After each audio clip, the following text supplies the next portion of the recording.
I've taken many risks in my life. Risks like talking back to my teacher, talking back to my parents, deciding to record this entire speech in front of my family.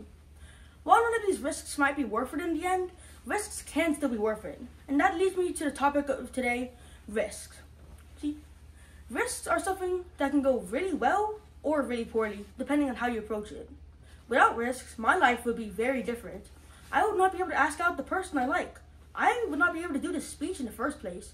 And if my parents had not taken a risk all those years ago, I would not exist. So I'm going to show you 3 examples of risks. 1, a good risk for the story of Todd Beamer.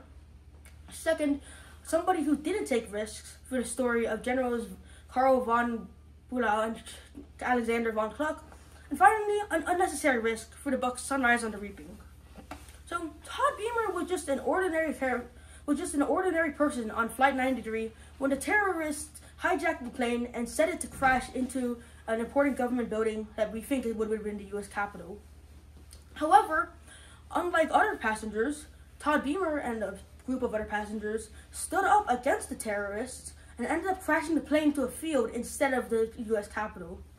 If Todd Beamer had not taken this risk, the plane might have very likely crashed into the U.S. Capitol instead of that field.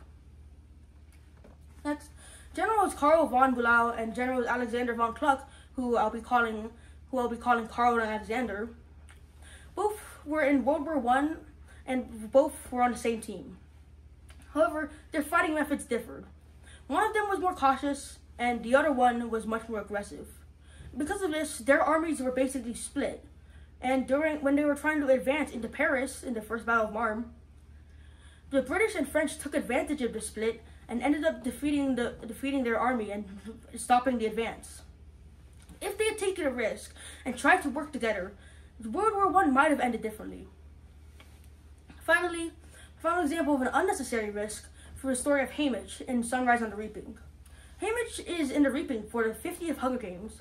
However, he has not chosen to go into the Hunger Games. He still ends up in the Hunger Games, however, because he took an unnecessary risk and interrupted a peacekeeper when they were trying to do something.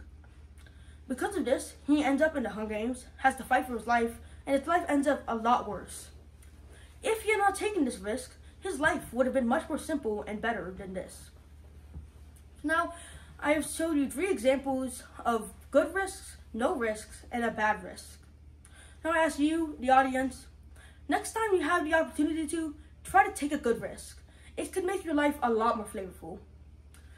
So just like how I've learned to take good risks, now instead of talking back to my parents or my teachers, I'm going to talk back to my little brother.